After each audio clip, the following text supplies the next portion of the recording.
de caminhada.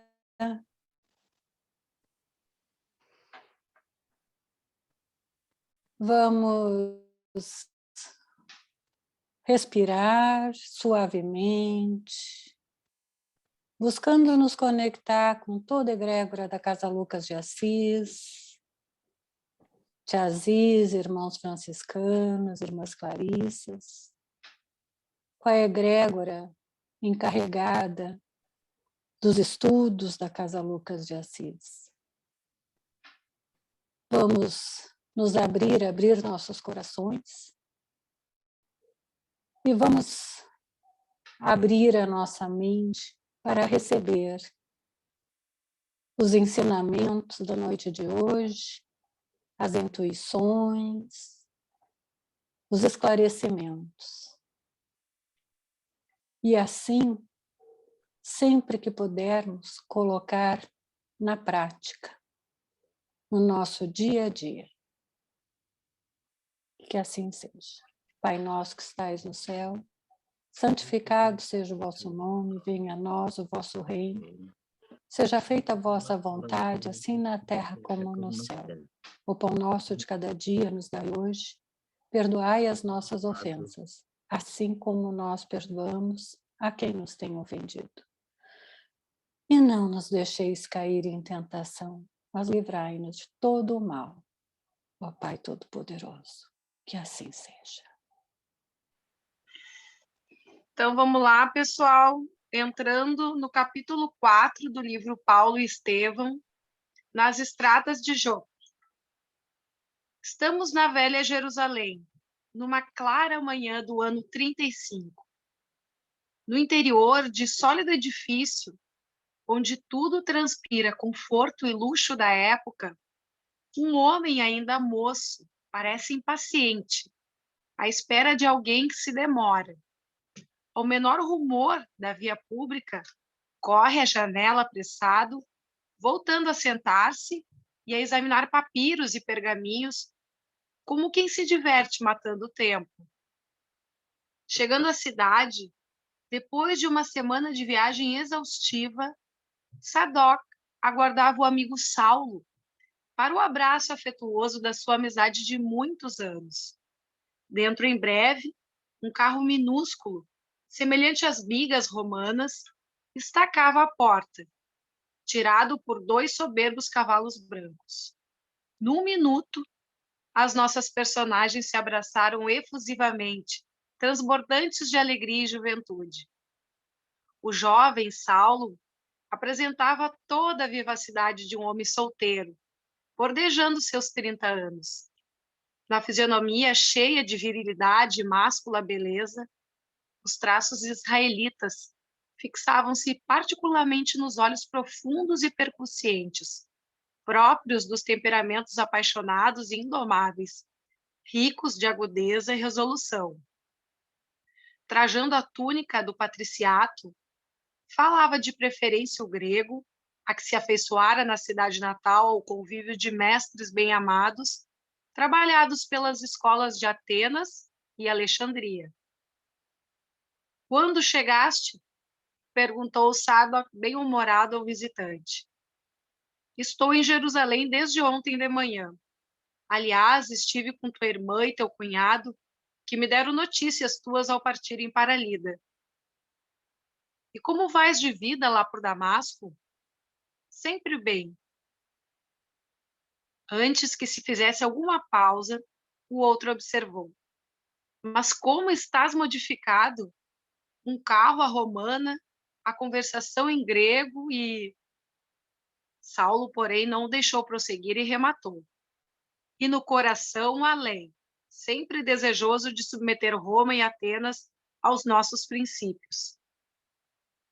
Sempre o mesmo homem, exclamou o amigo com um sorriso franco.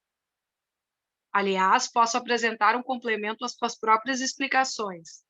A biga é indispensável às visitas a uma casinha florida, na estrada de Jope. E a conversação grega é necessária aos colóquios, com uma legítima descendente de Issacar, nascida entre as flores e os mármores de Corinto. Como sabes? Inquiriu Saulo admirado. Pois não te disse que estive ontem à tarde com tua irmã? E os dois, acomodados em poltronas confortáveis da época, entremeando a conversação com algumas pequenas taças do capitoso Chipre, exploravam largamente os problemas da vida pessoal, relacionando as pequenas ocorrências de cada dia. Jovialíssimo, Saulo contou ao amigo que, de fato, se enamorara de uma jovem da sua raça, que aliviava os dotes de peregrina beleza aos mais elevados tesouros do coração. Seu culto ao lar constituía um dos mais santificados atributos femininos. Explicou o primeiro encontro que tiveram.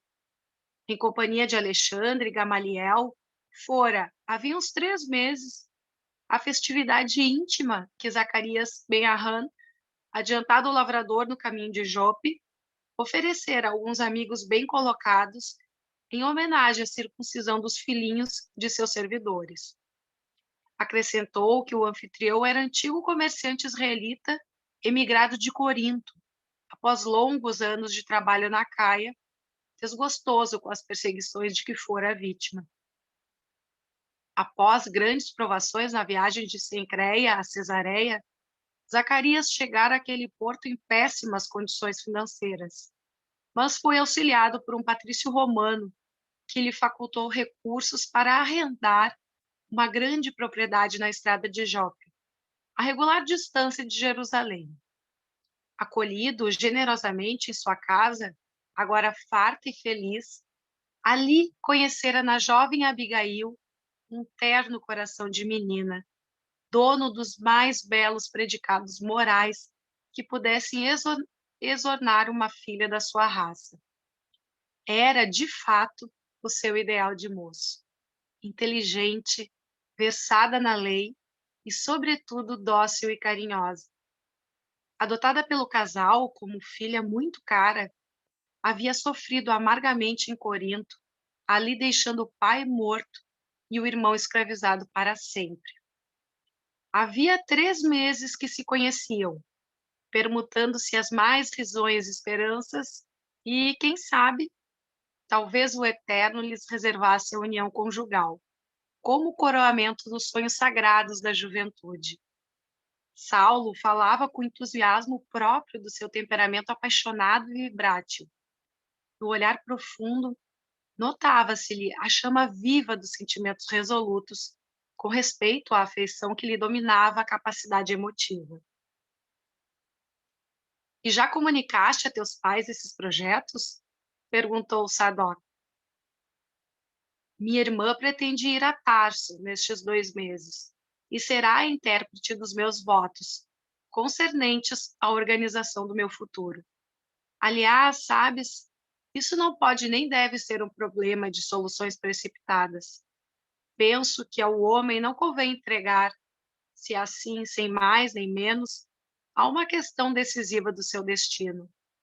Obedecendo ao nosso velho instinto de prudência, venho analisando demoradamente meus próprios ideais, e ainda não trouxe Abigail para conviver com Dalila alguns dias em nossa casa.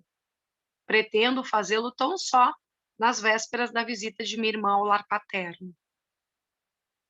Já que acalentas tantos projetos para o futuro, adjuntou o amigo com bondoso interesse, em que pé estão as tuas pretensões ao cargo no Sinédrio?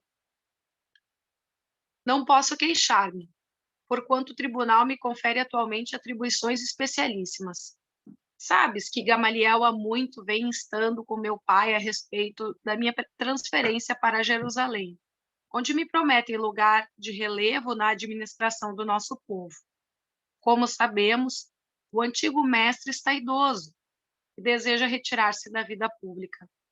Não tardarei a substituí-lo no voto das mais altas deliberações, além de auferir atualmente ótima remuneração, independente da contribuição que me vem de Tarso periodicamente.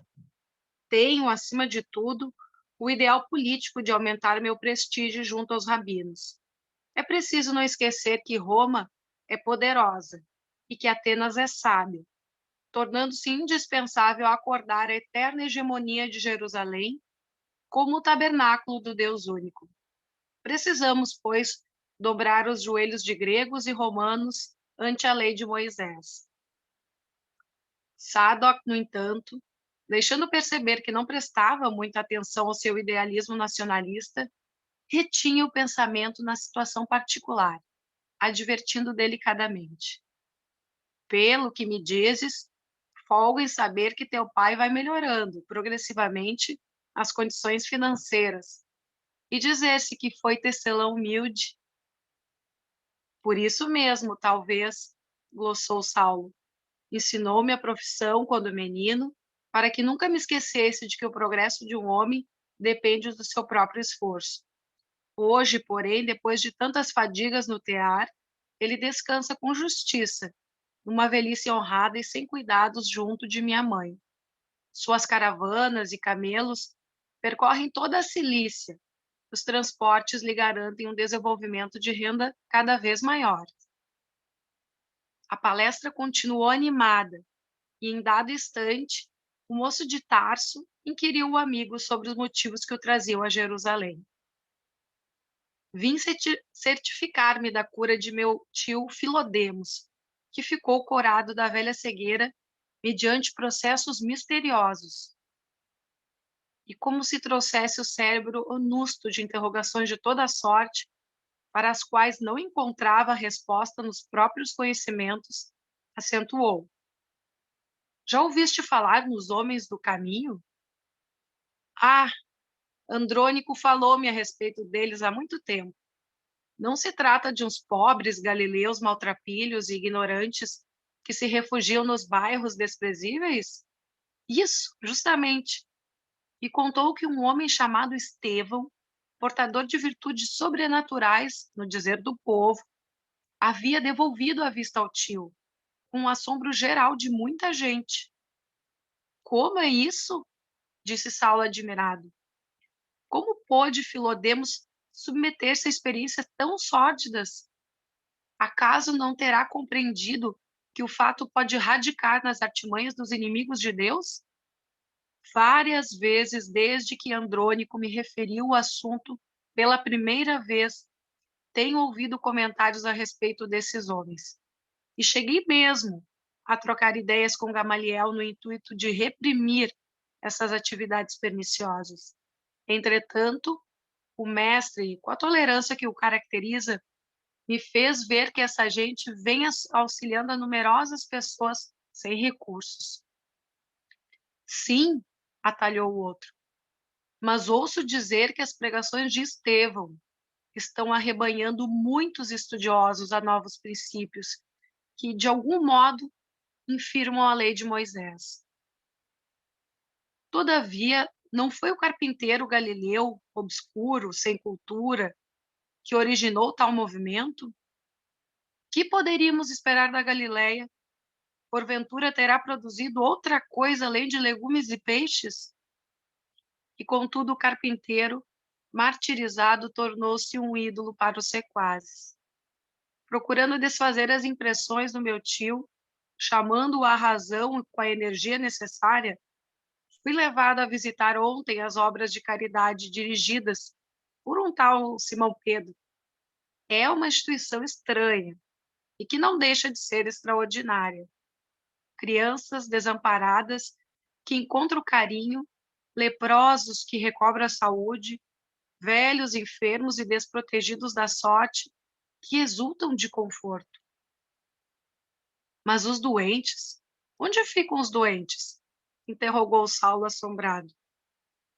Todos se agasalham junto desses homens incompreensíveis. Estão todos malucos, disse o moço de Tarso com a franqueza espontânea que lhe marcava as atitudes. Ambos trocaram impressões íntimas sobre a nova doutrina, pontuando de ironia o comentário de muitos fatos piedosos que empolgavam a atenção do povo simples de Jerusalém. Ao finalizar a conversa, Sadoc acrescentou: não me conformo em ver os nossos princípios aviltados e proponho-me a cooperar contigo, embora esteja em Damasco, para estabelecermos a imprescindível repressão a tais atividades. Com as tuas prerrogativas de futuro rabino, em destaque no templo, poderás encabeçar uma ação decisiva contra esses mistificadores e falsos taumaturgos. Sem dúvida, respondeu, e prontifico-me a executar todas as providências que o caso requer. Até agora, a atitude do Sinédrio tem sido da máxima tolerância, mas farei que todos os companheiros mudem de opinião e procedam como lhes compete, em face dessas investidas que estão a desafiar severa punição. E quase solene concluía: quais os dias de pregação desse tal Estevão? Os sábados. Pois bem, depois de amanhã iremos juntos apreciar o São Deus. Caso verifique o caráter inofensivo dos seus ensinamentos, haverá que os deixar em paz com a sua logomania, ao lado das mazelas do próximo. Mas, caso contrário, pagarão muito caro a audácia de ofender nossos códigos religiosos na própria metrópole do judaísmo. Ainda por longo tempo, comentaram os fatos sociais, as tricas do farisaísmo a que pertenciam, os sucessos do presente e as esperanças do porvir. Ao cair da tarde desse mesmo dia, a biga elegante de Saulo de Tarso atravessava as portas de Jerusalém, tomando a direção do porto de Jope. O sol ardente, alto ainda no horizonte, enchia o caminho com a sua luz muito viva. O semblante do jovem doutor da lei irradiava uma alegria louca ao trote largo dos animais que de quando em vez passavam a galopar. Recordava, satisfeito, o esporte a que se afeiçoara na cidade natal, tão ao gosto grego em que fora educado, graças à solicitude paterna. Olhos fixos nos cavalos árdegos e velozes, vinham-lhe à mente as vitórias alcançadas entre os parceiros de jogos na sua descuidosa adolescência. Poucas milhas distante, erguia-se uma casa confortável, entre grandes tamareiras e pessegueiros em flor. Em torno, grandes plantações de legumes, ao lado de tênue fio d'água, inteligentemente aproveitado em extenso horto. A propriedade era parte integrante de uma das muitas pequenas aldeias que rodeavam a Cidade Santa, onde quer que houvesse condições favoráveis para a pequena lavoura, de alto interesse nos mercados de Jerusalém, colocada no meio de uma secura singular. Era aí que Zacarias se instalara com a família para recomeçar a vida honesta. Ruth e Abigail procuravam ajudá-lo no seu nobre esforço de homem ativo e trabalhador, cultivando frutos e flores e, com isso, aproveitando toda a terra disponível. Então, Deixando... Flávia, vamos parar um pouquinho aí, então. Tá. Só para a gente se situar agora, tá? Por que é importante isso? Porque agora ele vai se transformar, logo em seguida, tá? Essa fase dele, de Saulo, que a gente sempre insiste assim, a transformação de cada um naquilo que projeta depois, que a gente conhece depois, Paulo de Tarso, São Paulo, né? Que seria um santo apóstolo que seguiu Jesus sem ter conhecido Jesus e teve o contato com Jesus pela forma espiritual, né? Que a gente vai ver, tem detalhes depois. Mas, então, para a gente perceber coisas que, às vezes, esses estudos, até o estudo, na realidade, da história contada pela civilização humana, não localiza no tempo. Eu acho muito importante a gente sempre localizar. Por que Paulo de Tarso, ou Saulo de Tarso? Nasceu em Tarso. Tá?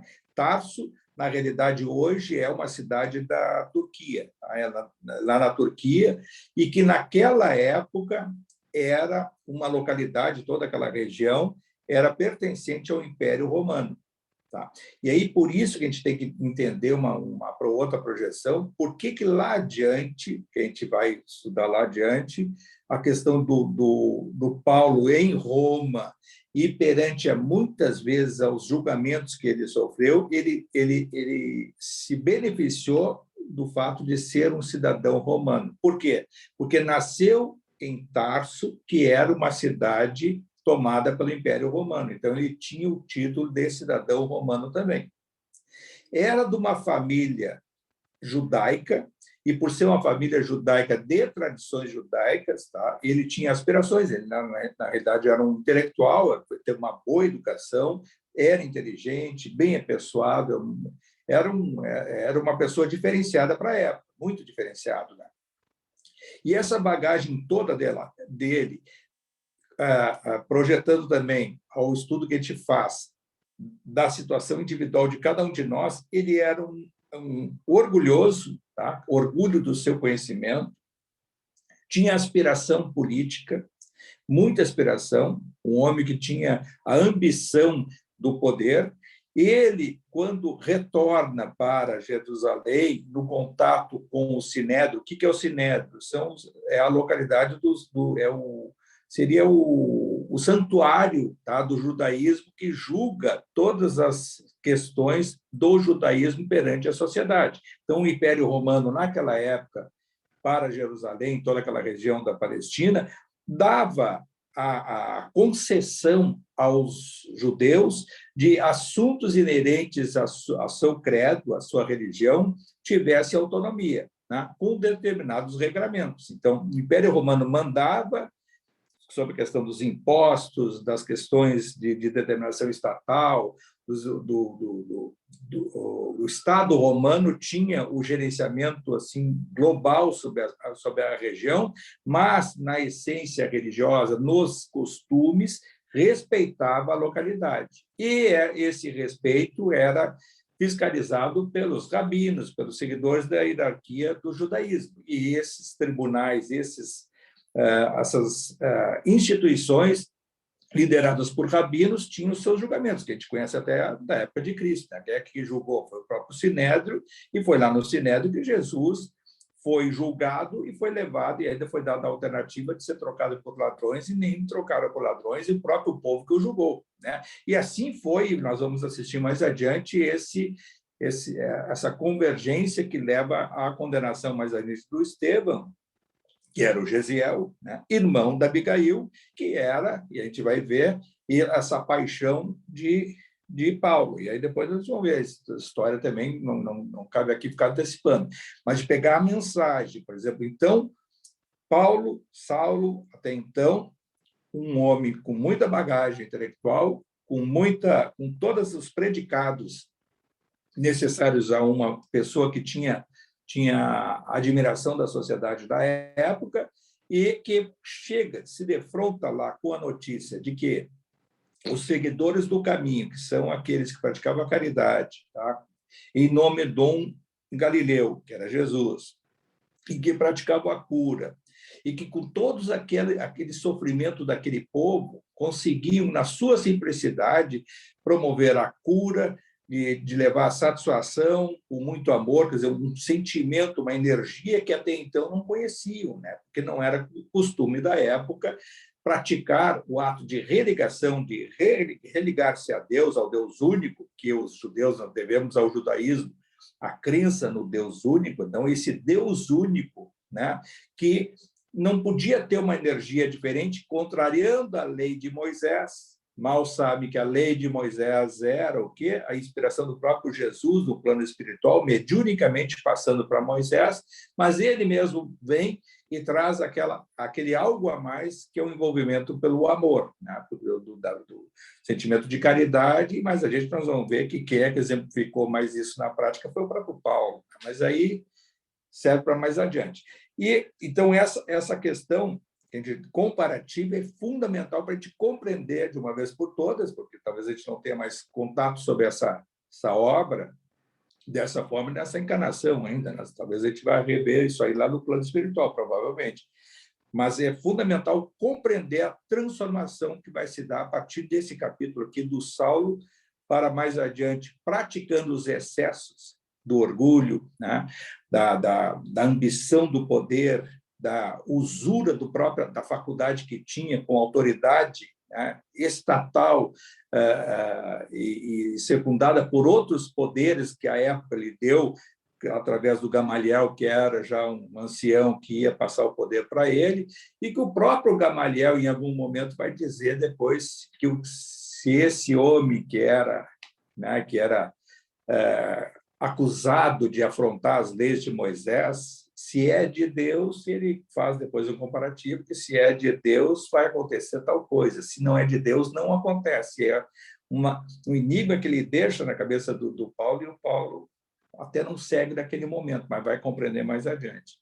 Então, eu acho que serve essa colocação nossa para a gente compreender esse processo de transformação que vai se dar aí até o final, provavelmente, desse capítulo e no próximo. Tá? Então, Francisco, pegar sempre as figuras, aquela assim, Gesiel é a transformação que vai dar em Estevão. Abigail, o amor de Saulo, porque Paulo mais adiante, né? E perceber essas localidades. Então, Tarso é na Turquia, onde nasceu o Saulo, e compreender, então, quando ele vai lá em Damasco, a capital até hoje da Síria, tá? É outra localidade, que ele vai depois do caminho de Damasco, nós vamos ver mais adiante, e também Corinto, né? Que ele vai, Corinto é na Grécia. Então, na realidade, Corinto, Damasco, a própria Tarso, isso aí tudo por volta de 800 quilômetros se localizam todas essas regiões. Para nós, 800 quilômetros parece ser uma coisa muito perto ou muito longe para alguns, mas aí lá toda essa aglomeração se dava naquela época por máximo aí de Tarso até Jerusalém por volta de 300 quilômetros. Imagina hoje, isso naquela época, claro, era uma grande viagem.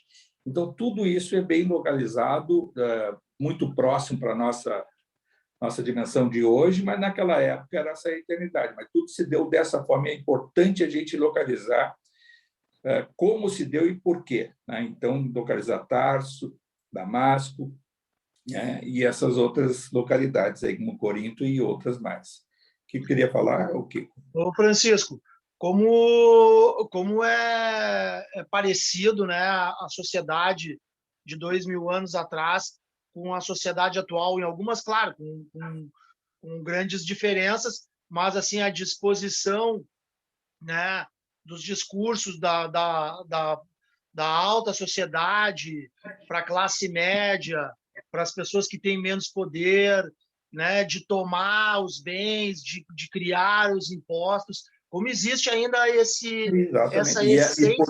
E por trás de tudo isso, a ambição do poder. Né? O orgulho e a ambição do poder. Essas aí, eu acho que até em alguns aspectos melhorou muito pouco. Né?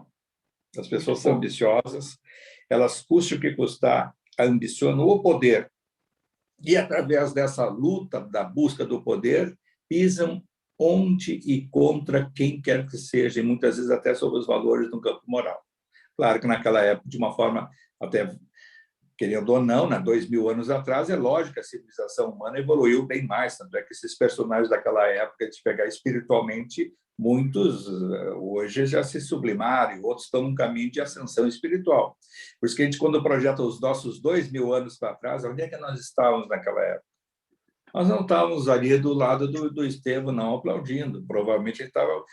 A nossa persona, a nossa personalidade estava num outro exercício, ou por omissão, ou assistindo o processo, ou num adormecimento espiritual que, em algum momento, nós sucumbimos e estamos passando por um processo de despertar de consciência. Então, isso que, assim, aqui que eu fui há 4.000 anos atrás, olha, se era já uma pessoa que pudesse ter um discernimento, provavelmente é aquela história do Chico Xavier, quando pergunta, aí Chico Xavier, eu acho que eu era aquela senhora que vai lá no centro e diz para ele, eu acho que eu tive um despertar de uma reencarnação minha na época de Jesus, eu era uma daquelas vítimas dos leões na arena romana. Aí o Chico Xavier disse para ela, minha filha, eu acho que eu era uma pulga do leão. Aí, assim, ele se direcionar para dizer o que ele era. Imagina o que sobra o constrangimento para quem quer se comparar o que foi já no passado. Quando se fala em reencarnação, as pessoas querem sempre se enxergar como sendo aquela persona, o personagem do passado, né, de louvor, ou é uma princesa, ou é a figura histórica. Sempre, no momento histórico da reencarnação, teria que ser alguém de destaque social e de admiração pública. Né? É uma tendência que as pessoas não se colocam assim. Ninguém fala de uma reencarnação lá no paísinho lá subdesenvolvido, que foi lá um criminoso, um verdugo, ou um algoz de algum praticando alguma injustiça contra alguém ou um grupo de pessoas. Né?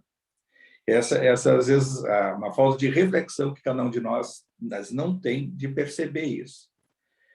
Mas, felizmente, quando a gente se dá conta de algumas coisas que provavelmente fez, são alguns impulsos que a gente tem de alguns defeitos que nós temos, que provavelmente, agravando esses defeitos, nos dá nitidamente o personagem que nós exercitamos em passado longínquo, até não tão longínquo assim, né? Mas provavelmente não precisa se iludir muito, né? Se a gente pegar essa escuridão nossa da igreja, da religião, da igreja católica, na época da Inquisição, não falta espaço para nós aqueles 400 anos ali, ou na omissão, ou na ação, ou assistindo sem reagir, muito quase que sendo um autor intelectual ou comparsa daqueles que naquela época usavam em nome de Jesus para praticar injustiças. E hoje a gente está tentando se redimir aí, despertando um pouquinho, quem sabe seguindo os ensinamentos de Jesus de uma forma um pouquinho mais prática e de maior consciência, de consciência superior. Vamos lá então, Flávia. Vamos lá então. Continuamos então na página 49 do PDF. Deixando Corinto, o generoso israelita encontrou grandes dificuldades, até que desembarcou em Cesareia, onde se lhe esgotaram os últimos recursos. Alguns conterrâneos, entretanto, o apresentaram a conhecido patrício romano, grande proprietário na Samaria, e que lhe emprestou a avultada soma, recomendando-lhe aquela zona de Jope, onde poderia arrendar-lhe a propriedade de um amigo. Zacarias aceitou o auxílio, e tudo ia às mil maravilhas. A venda de legumes e frutas, bem como a criação de aves e animais pesados, compensavam-lhe as fadigas. Embora distante de Jerusalém, tivera ensejo de visitar a cidade mais de 3 vezes, sendo que, sob o amparo de Alexandre, parente próximo de Anás, conseguiram incluir-se entre os negociantes privilegiados que podiam vender animais para os sacrifícios do templo.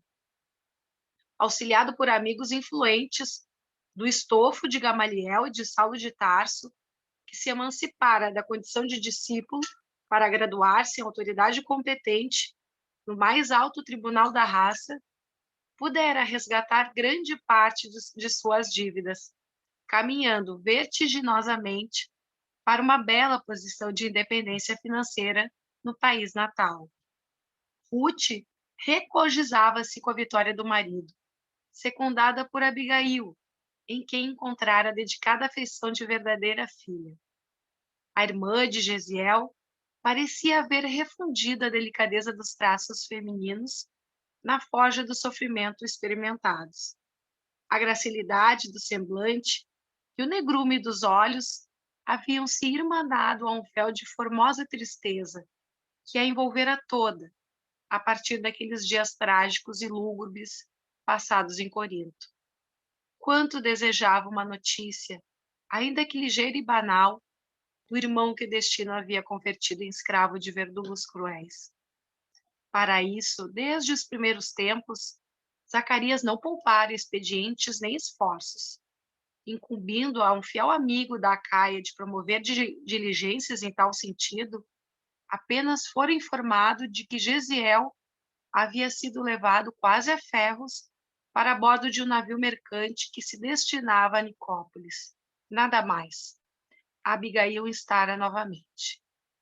E de Corinto vinham novas promessas dos amigos que prosseguiriam investigando nas rodas afeiçoadas a Licínio Minúcio, de modo a descobrirem o paradeiro do jovem cativo.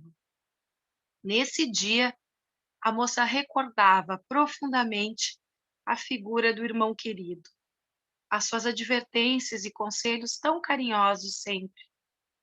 Desde que travara relações com o rapaz de Tarso e entrevira a possibilidade de uma união conjugal, era com ansiedade que suplicava a Deus a consoladora certeza da existência do irmão, fosse onde fosse. A seu ver, Gesiel gostaria de conhecer o eleito do seu coração, cujos pensamentos eram igualmente iluminados pelo zelo sincero de bem servir a Deus. Contar-lhe-ia que a afeição da sua alma era também enternecida de comentários religiosos e filosóficos, e não tinham conta as vezes em que ambos se submergiam na contemplação da natureza, comparando as suas lições vivas com os símbolos divinos dos escritos sagrados. Saulo muito lhe ajudara no cultivo das flores da fé, que Gesiel havia semeado em sua alma singela. Não era ele um homem excessivamente sentimental, dado às efusões dos carinhos que passam sem maior significação, mas compreendera-lhe o espírito nobre e leal, que um profundo sentimento de autodomínio assinalava.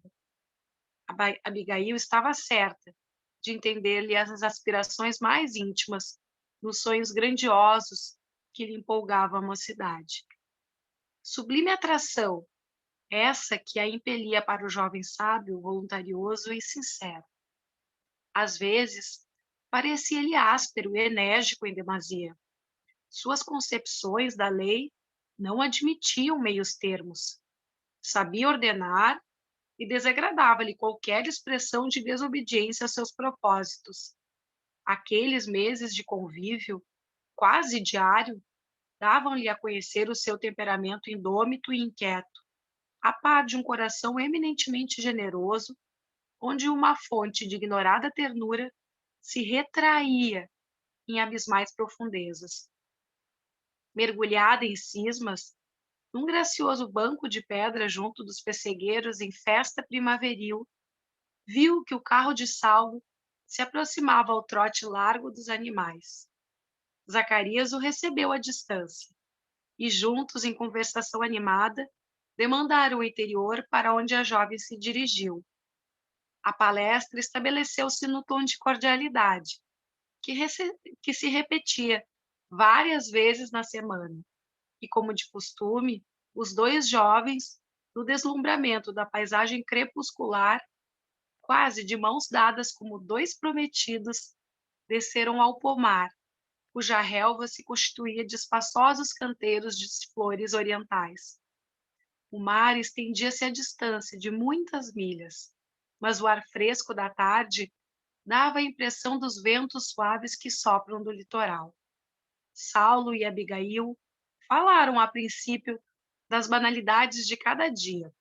Contudo, em dado momento, reconhecendo o véu de tristeza que se estampava no rosto da companheira, o moço interrogou-a com ternura. Por que estás tão triste hoje? Não sei, respondeu ela de olhos úmidos, mas tenho pensado muito em meu irmão. Espero ansiosa notícias dele, pois guardo a esperança de que te possa conhecer mais cedo ou mais tarde. Gesiel acolheria tua palavra com entusiasmo e contentamento. Um amigo de Zacarias prometeu informações a respeito. Estamos esperando notícias de Corinto. Depois de pequena pausa, ergueu os grandes olhos e prosseguiu. Ouve, Saulo. Se Gesiel ainda estiver preso, prometes-me teu auxílio em seu favor? Teus prestigiosos amigos de Jerusalém poderão intervir para libertá-lo junto do procônsul da Acaia. Quem sabe? Minhas esperanças agora resumem-se exclusivamente em ti. Ele tomou-lhe a mão e replicou enternecido. Farei tudo por ele. E fixando nela os olhos dominadores e apaixonados, acentuou. Abigail, amarias a teu irmão mais que a mim? Que dizes? Exclamou, compreendendo a delicadeza da pergunta. Entendes o meu coração fraterno e isso me exime de mais amplas explicações. Como sabes, querido, Gesiel foi meu amparo nos dias da orfandade materna. Companheiro de infância e amigo da juventude sem sonhos, foi sempre o irmão carinhoso que me ensinou a soletrar os mandamentos, a cantar os salmos de mãos postas, livrando-me das veredas do mal e inclinando-me ao bem e à virtude.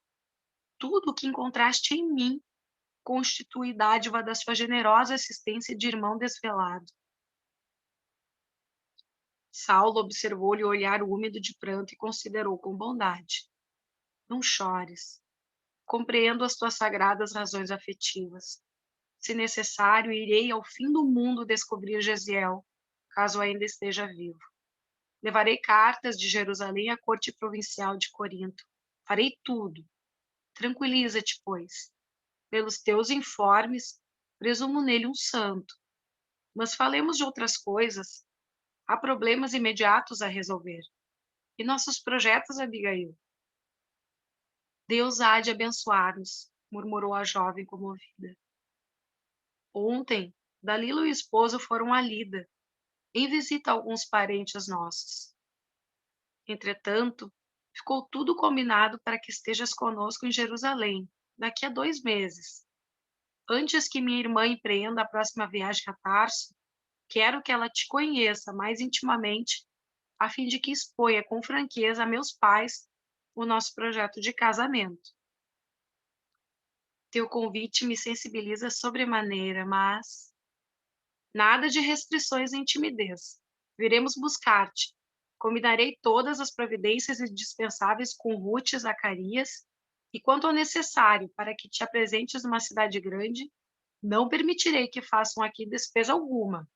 Já estou providenciando para que recebas em breves dias várias túnicas de modelo grego. E rematava a observação com um belo sorriso. Quero que apareças em Jerusalém como expoente perfeito da nossa raça, desenvolvida entre as antigas belezas de Corinto.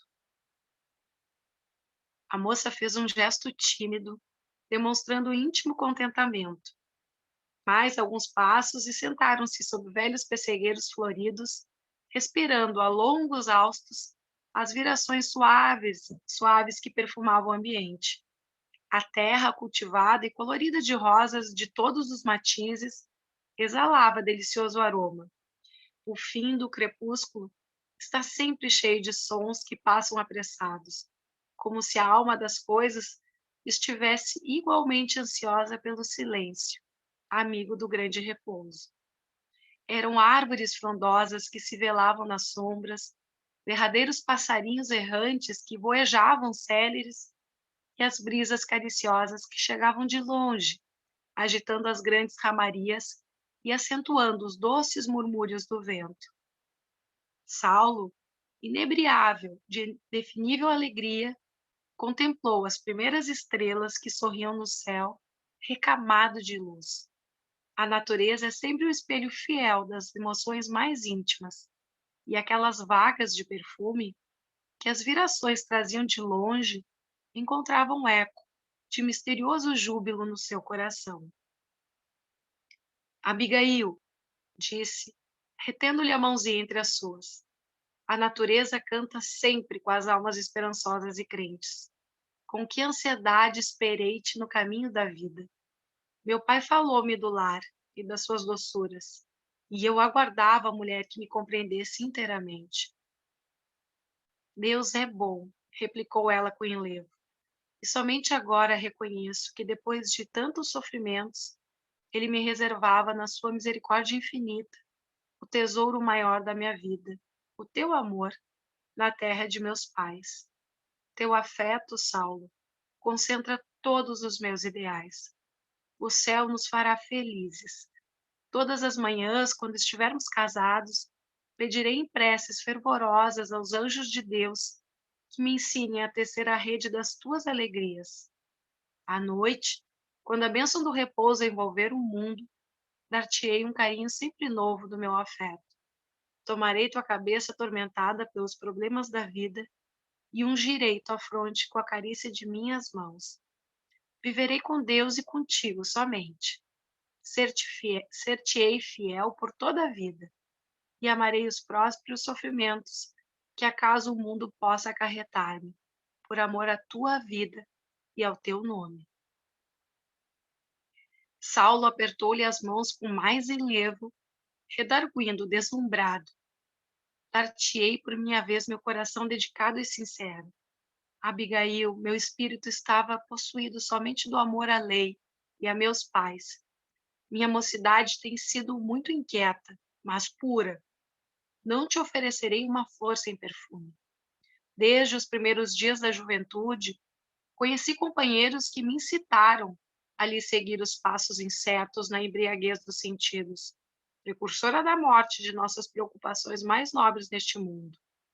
Mas nunca traí o ideal divino que me vibraria a alma sincera. Depois dos estudos iniciais da minha carreira, encontrei mulheres que me acenavam, levadas por uma concepção perigosa e errônea do amor. Em Tarso, nos dias suntuosos dos Jogos Juvenis, após a conquista das melhores láureas, recebia de jovens inquietas declarações de amor e propostas de núpcias. Mas a verdade é que permanecia insensível, a esperar-te como heroína ignota do meu sonho, nas assembleias ostentosas de púrpuras e flores. Quando Deus aqui me conduziu ao teu encontro, teus olhos me falaram, num lampejo de sublimes revelações. És o coração do meu cérebro, a essência do meu raciocínio, e serás a mão guiadora das minhas edificações em toda a vida. Enquanto a moça, sensibilizada e venturosa, tinha os olhos mareados de pranto, o fogoso mancebo continuava. Viveremos um para o outro e teremos filhos fiéis a Deus. Serei a ordenação da nossa vida. Serás a obediência em nossa paz. Nossa casa será um templo. O amor a Deus será sua maior coluna. E quando o trabalho exigir minha ausência do altar doméstico, ficarás velando no tabernáculo da nossa aventura. Sim, querido, que não faria por ti, mandarás e obedecerei. Serás a ordem de minha vida. E eu rogarei ao Senhor que me auxilie a ser teu bálsamo de ternura. Quando estiveres fadigado, lembrar-me-ei de minha mãe e adormecerei tua alma generosa com as mais formosas orações de Davi. Interpretarás para mim a palavra de Deus. Serás a lei. Serei tua serva. Saulo enternecia-se ouvindo aquelas expressões blandiciosas. Eram as mais belas que já havia recolhido de um coração feminino. Mulher alguma, que não Abigail, jamais assim lhe falara ao espírito impetuoso. Habituado aos longos e difíceis raciocínios, escaldando o cérebro nos silogismos dos doutores, em busca de um futuro brilhante, sentia a alma ressecada, sedenta de verdadeiro idealismo. Desde criança, com a sadia educação doméstica, guardava puros os primeiros impulsos do coração, sem jamais contaminá-los na esteira dos prazeres fáceis ou do fogo das paixões violentas que só em deixar na alma o carvão das dores sem esperanças. Acostumado ao esporte, aos jogos da época, seguido sempre de muitos companheiros em desvario, tivera o heroísmo sagrado de sobrepor as disposições da lei às próprias tendências naturais. Sua concepção de serviço a Deus não admitia concessões a si mesmo. A seu ver, todo homem devia conservar-se indene de contatos inferiores com o mundo, até que atingisse o tálamo nupcial. O lar, constituído, haveria de ser um tabernáculo das bênçãos eternas. Os filhos, as primícias do altar do maior amor, consagrado ao Senhor Supremo. Não que a sua juventude estivesse isenta de desejos. Saulo de Tarso experimentava todos os anseios da mocidade impetuosa do seu tempo. Imaginava situações de anelos satisfeitos. No entanto, sujeito aos carinhos maternos, prometera a si mesmo jamais tergiversar. A vida do lar é a vida de Deus. E Saulo guardava-se para emoções mais sublimadas. De esperança em esperança, via passar os anos, esperando que a inspiração divina determinasse a rota dos seus ideais. Esperava e confiava. Seus pais presumiam encontrar ali ou acolá aquela a quem devesse ele eleger. Entretanto, Saulo, enérgico e resoluto, removia a intervenção dos entes caros no concernente à escolha que afetava a decisão do seu destino. Abigail enchera-lhe o coração. Era a flor mística do seu ideal, a alma que lhe entenderia as aspirações em perfeita ressonância de pensamentos. de olhos fixos nas suas feições delicadas, que o luar pálido iluminava, teve ânsias de guardá-la para sempre nos braços fortes. Ao mesmo tempo, doce enternecimento lhe vibrava na alma. Desejava atraí-la a si, como se o fizesse a uma criança meiga, e afagar-lhe os cabelos sedosos com todo o cabedal do seu carinho. Inebriados de gozo espiritual, falaram longo tempo do amor que os identificava na mesma aspiração de ventura. Todos os comentários mais íntimos faziam de Deus o sagrado partícipe de suas esperanças no futuro, que se lhes auspiciava, santificado em júbilos infinitos. De mãos dadas, extasiaram-se com plenilúnio maravilhoso. Os eloendros pareciam sorrir-lhes. As rosas orientais, areoladas pelos raios da lua, eram-lhes qual mensagem de beleza e perfume. Ao despedir-se, Saulo acrescentou venturoso: dentro de 2 dias voltarei a ver-te. Ficamos combinados. Quando Dalila partir, levará notícias nossas a meus pais e, precisamente de hoje a 6 meses, quero ter-te comigo para sempre. 6 meses? Revidou ela, meio ruborizada e surpreendida. Nada haverá, penso, que possa embargar essa resolução, de vez que já temos o indispensável. E se ainda não tivermos até lá notícias de Gesiel, por mim, desejaria casar-me convicta do seu contentamento e aprovação. Saulo, esboçando um leve sorriso, em que havia muito de contrariedade mal dissimulada, esclareceu: quanto a isso, fica tranquila. Cuidaremos primeiramente da atitude dos meus, que se encontram em plano mais imediato. E tão logo resolvemos o problema, se preciso for, irei pessoalmente a Caia. É impossível que Zacarias não receba novas notícias de Corinto nas próximas semanas. Então, providenciaremos com mais segurança. Abigail teve um gesto de satisfação e reconhecimento. Irmanados agora, na mesma vibração de júbilo, antes que reentrasse em casa, onde os donos o aguardavam, entretidos com a leitura das profecias, Saulo levou a mão da jovem aos lábios e murmurou a despedida habitual: fiel para sempre.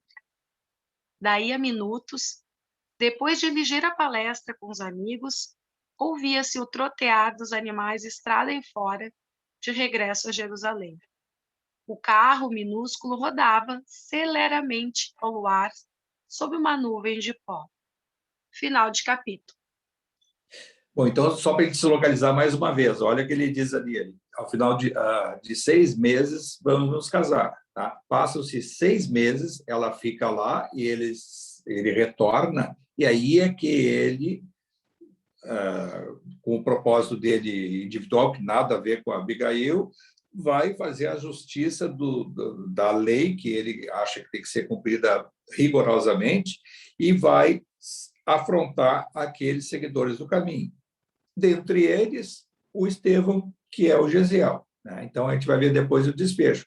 Vejam só assim, o propósito que ele promete para Abigail a encontrar o irmão dela, o Gesiel. E ela ainda diz para ele: olha, tu vai gostar tanto dele que ele sabe tudo da lei, é quem me ensinou todos os salmos, é o que me dava inspiração à luz dos ensinamentos divinos, né, de tudo que a lei propiciava de elevação espiritual, era o meu irmão Gesiel. E o Gesiel é o próprio Estevão, já transformado como um seguidor da Igreja do Caminho, que são os cristãos primitivos. Né?